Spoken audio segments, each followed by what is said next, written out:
I'm a park ranger in the Great Smokies, but I think this thing came from hell. Part 2. It recoiled from the light and let out a growl. All I could do to keep from soiling myself. Without thinking, I pointed my gun and fired. The sound was deafening. My ears instantly started ringing. The creature roared at me, then turned and ran deeper into the cave. It had roared a mere few feet from me, yet I barely heard it. I stumbled and had to take a minute to steady myself. Then I started following it deeper into the cave. To this day I really don't know why, other than needing to know if the hiker was alive. I looked at the ground to see if there was any blood, but there wasn't. I must have just startled it with the shot. That wasn't great news. I'd hoped I would have hit it and it was wounded. Just scared meant it would be ready to fight when I saw it again. After all, I'm sure to the creature I was the invader and it was defending its home. I continued farther into the cave, shining my light and watching for any sudden movement. I had no idea where it was or if it was setting a trap for me. I felt a whiff of air and jumped back a split second before the claws sliced the air where my face would have been. I rolled and came up shooting, holding my light beside the gun to illuminate my target. I fired over and over, pointing and shooting without having the time to aim. I watched as it ducked every shot and ran with inhuman speed. Just before it disappeared from sight, I saw it skip a step as I fired my last shot. My hopes soared that I had hit it at least once. I ejected the magazine and put a fresh one in, reminding myself that I only had one more and chastising myself for not being more careful with my limited ammo. I justified it by telling myself there's no use dying with a full magazine. I followed once again, nearly jumping for joy when I came to the spot where it had disappeared and saw a spot of fresh blood on the ground. I was hoping for more, but as I went, the drops were every few feet. Even though it didn't seem like much, at the speed it was running I was sure it had sprung a major leak. I followed the trail deeper into the cave. There was a chill in the air that made me shudder. My mind told me it felt like a tomb, my tomb. I shook off those thoughts and continued until the blood stopped. I shone my light on the small puddle and the ground beyond where there was no blood. My mind screamed at me that it was a trap. I shone my light all around, even on the ceiling, but I couldn't see it. I started backing out the same way I'd come in, my eyes darting all around in search of my prey. It hit me like a bulldozer going 60 miles an hour. It had come out of nowhere and rammed me in the back. I sprawled out on the floor, rolling to a stop. My flashlight lay a few feet away and I had no idea where the gun was. The wind was knocked out of me. I tried to breathe but couldn't. I just lay there gasping for air. It slowly circled around me, growling and bristling. I knew it was going for the kill. I screamed at my brain to move but my body refused to cooperate. I tried to focus on my breathing and regain mobility as it circled closer. I could see its breath chugging out of its mouth like a steam engine. I knew it was time. My arm was the first to recover. I slowly moved it toward the flashlight. It stopped circling just as I got a grip on the light. I saw the creature hunching to lunge at me. I clicked the light to strobe and aimed it at the creature's face. It screamed and clawed at the air as if it could fight off the light. I rose to my knees, keeping the light on it. When it turned away, I shone it around, desperately searching for my gun. I found it a few yards away and tried to run for it, but my body hadn't fully recovered. And I fell flat on my face. My life in the balance. I didn't bother with the pain of my freshly broken nose. I crawled toward the gun with every ounce of energy in me. It seemed like an eternity until I put my hand on the grip and brought it to bear on the creature. It had recovered and was running at me full speed. I shone the strobe at it again and it veered away from the light. I stood and aimed at it, squeezing the trigger. I saw the satisfying impact of the bullet in its side and squeezed the trigger again, making another hole on the far side of its chest. I squeezed over and over, hitting it each time and watching it reel from the impact, but it stayed on its feet. It growled and charged as my slide locked back, showing an empty chamber. I shone the strobe in its eyes once more, but this time it just ran off to the other side of the room. I used the distraction to eject my magazine and load in the last full one. I released the slide and started firing immediately, hitting it in the hindquarter and leg, but not stopping it. I stopped shooting and forced myself to concentrate. I aimed carefully as it ran toward me, and at the right moment I squeezed the trigger. It went down hard, squealing like a stuck pig. It thrashed and clawed at its face, tumbling over itself. Blood flew everywhere from its many gunshot wounds, but it still continued flailing about and squealing in pain. After a few minutes of this, it finally settled down and was still enough for me to see my handiwork. I had shot it in the eye. There was nothing left there but a bloody hole. I didn't dare approach it. I stood at a respectful distance and watched, my gun ready if it tried to make a move. Its squeals became moans, finally turning into a heavy sigh, and then it was still. I shone the light on it, feeling cautiously optimistic that this thing was no longer a threat. And then I remembered what I was doing here in the first place. I tried to get my bearings and proceeded further into the cave. My main thought was not only finding the hiker alive but also hoping and praying there wasn't another one of those creatures here. I didn't have another fight like that in me. The path curved downwards until it came to a large open area. I shone the light around looking for anything. Off in the far corner, there was a flash of red as I panned through. I approached it cautiously and found it was a jacket. Inside the jacket was a piece of meat that used to be a human being. His throat had been ripped out and his legs were gone. All that was left of them were some bones. The thing must have been working its way up, saving the arms and torso for later. The man's face was a frozen scream. I can't even imagine the horror of being dragged away from your loved ones only to be murdered and eaten in some cold, dark cave. I wasn't even sure if he was dead when the thing ripped his legs off. I had to stop focusing on such things and decide what to do. If I left the remains here, there was no doubt some other animal would come by and finish off what the creature had started. I needed to try to get him to his family for closure and a proper burial. I bent down, trying to figure out how to carry him. A fireman's carry was out. There were no legs for counterbalance. In the end, I picked him up by his arms and flung them over my shoulder, holding onto them and turning his body into some macabre backpack. I started back out of the cave, hoping I'd be able to carry him all the way back to the campsite and finally back to my truck. As I trudged back through the cave, I came to the section where our fight had taken place. Shell casings and blood were strewn about the ground. I wondered to myself how I had avoided getting hit by a stray ricochet when I looked over to where the creature lay, only it wasn't there. I shone my light all around, frantically whipping around, but it was gone. I found the spot where it had laid still and I thought it had died. There was a large pool of blood there, but no body. I pulled my gun out of my holster, ejected the magazine, and checked to see how many rounds I had left. There were only 2. I hoped wherever that thing was that it was no longer in the mood for hunting or revenge. In the end, I decided there was nothing I could do.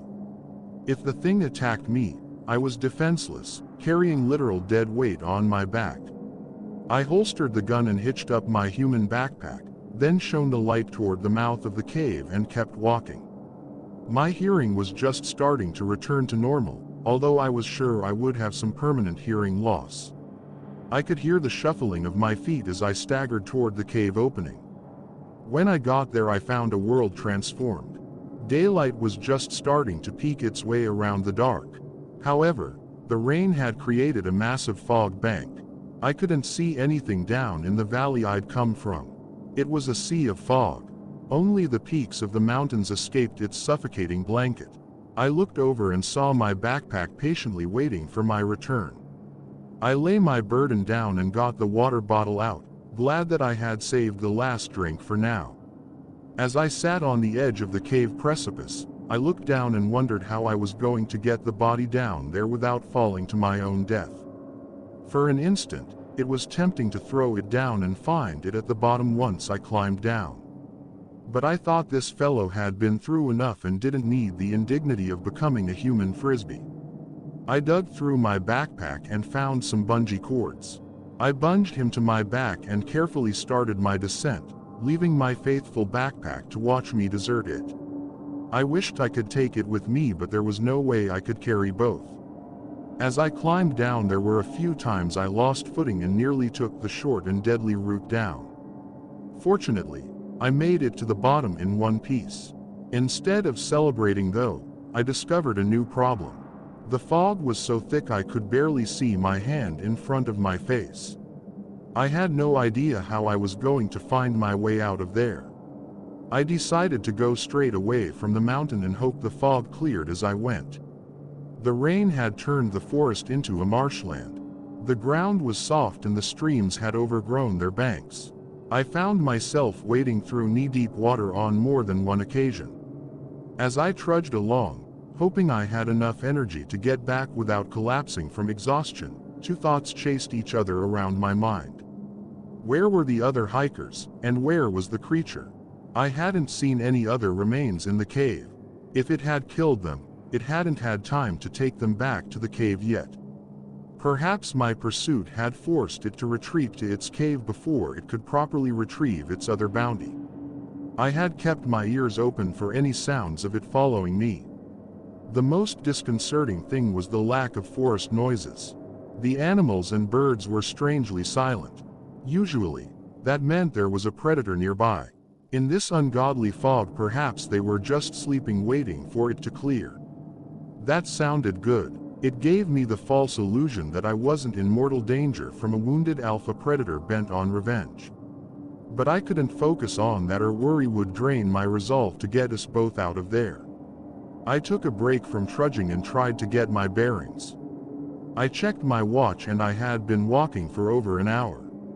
It was late morning and the sun should have been high in the sky. But the oppressive fog continued to smother it. I looked around, but there was nothing to see except the dingy gray curtain of hopelessness. I was about to collapse and give up when I heard it. The faint sound of hope. I could hear the creek running. As hope rose, it was suddenly dashed. I heard the sound of a footstep behind me. I whipped around so fast that my macabre backpack nearly made me lose my balance. I couldn't see anything through the fog, but that didn't mean it wasn't there. With a renewed surge of determination, along with a strong desire to elude whatever was pursuing me, I set out toward the sound of the creek. It was still slow going, but I found fearing for my life was a great motivator. I had no doubt whatsoever that the footsteps behind me were those of the creature bent on revenge. After what seemed like an eternity, I gazed at the most awesome sight I'd seen all day: Wolf Creek in all its 6-foot wide, overflowing banks glory. I followed it until I came across Lakeshore Trail and the journey became much easier. The fog was even beginning to lift, which was a blessing but also a curse. I could finally see far enough behind me to confirm that the creature was indeed following me. I'd wondered the entire time why it hadn't overtaken me, but now that I caught sight of it, I understood. It was grotesque. It looked like it came straight from hell. Its one eye socket was leaking gore and the many bullet wounds covered it in blood. There were places where I could see internal organs trying to escape the body, and its right leg had a bullet wound. It limped severely. As I watched it, I wondered how it had made it this far. But then I looked into its remaining eye and saw intense rage burning. I knew I would die a horribly grotesque death if I slowed enough for it to catch up. We continued this slow OJ pursuit of death until I reached the banks where Wolf Creek opened up into the lake. My energy was nearly gone. At one point I considered dropping my human backpack in hopes that it would feed on it instead of me. But then I would have failed. I came here to find this hiker and bring him back. The thought lit a fire deep within me. I came to the edge of the lake, with the creature a mere few yards behind me. I glanced around, hoping to see a boat I could flag down, but but no such luck. With no other choice, I waded into the water. It was cold, but instead of refreshing me, it chilled me and sapped my little remaining strength. The creature entered the water behind me and seemed to be gaining. It got deeper to the point where I was no longer able to walk and had to start swimming. The far side of the lake looked like it was miles away, even though I knew it was much less than that. I swam for all I was worth, knowing at any moment I would be pulled under by the creature.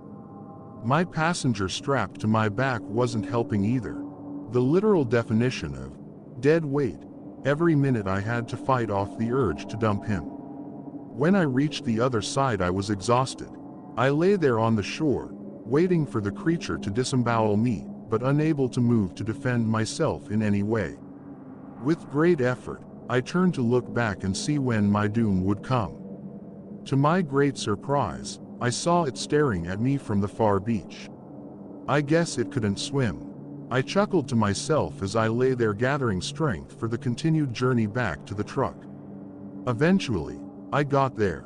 As I opened the door, for a fleeting moment I considered putting the hiker in the passenger's seat. But then I looked at the wet, gore-soaked torso and reconsidered, gently laying him in the truck bed. The drive back was long and I continually had to shake myself to stay awake. But eventually, I made it to the cabin. I stumbled up to the door and knocked once. "Oh my God," the woman said when she saw me. "Are you all right?" I hung my head. "No, but I will be after around 3 days of sleep. Unfortunately, I have bad news for you. I found your husband, but not your son or brother-in-law." A man and a boy came out of the cabin and stared at me. I instantly knew who they were and grabbed them both in a huge hug. "I'm so glad you made it out," I said, fighting back tears. Thanks," the man said, pulling out of my hug. "Who are you again?" "He's the ranger that came to look for all 3 of you," she said. "I don't understand. Your tracks were confusing," I said. "I followed them down to the bridge, but then they went back up to the campsite." "We got some rest," the boy said. "Then Uncle Roger came and said we were going. We left everything and slipped away to the boat, rowed across the river and left." I smiled. "I'm very glad you did." He looked at me with expectant eyes. "You said you found my dad." My face fell. "I did, but it was too late." "So, I nodded somberly. "Where is he?" "He's in my truck, but you don't want to see that." Before I could say another word, he ran to the truck and looked in the passenger's seat. A look of confusion fell over his eyes as he saw no one there. And then he slowly looked toward the bed of the truck. He stepped back and looked over the side into the bed. He instantly dissolved into tears and slid down the side of the truck sobbing. "I'm so sorry," I said to the woman and man. She grabbed me and gave me a hug. "Don't be," she said. "Without you, we wouldn't have known for weeks, months, maybe even years what had happened. We would go on looking with false hope. You've given us a chance for closure and to properly grieve." She released me and I wiped my eyes. I looked at the man and walked down to the truck. He followed and we gently removed the body and laid him on the couch, then covered him with a blanket. The boy followed us back to the cabin, but wouldn't look at me or anyone else. He sat in a chair and stared at the blanket covering his father's body. I knew I had done all I could, so I excused myself and started toward the door. I paused and said to the boy, "I promise I'll make sure that thing never hurts anyone again." He looked up at me, eyes full of tears, and said, "How will that help my dad?" His mother opened her mouth, but I held a hand up to silence her. I knew the boy was just hurting. I left without another word. On the drive back, I called the station and told them everything that had happened, then told them I was going home and calling off for the following day. After getting home and stumbling into a shower and collapsing in bed, there was only one thought on my mind. I would return to Wolf Creek very soon with more and bigger guns. I would end that monster if it was the last thing I did. But that is another story.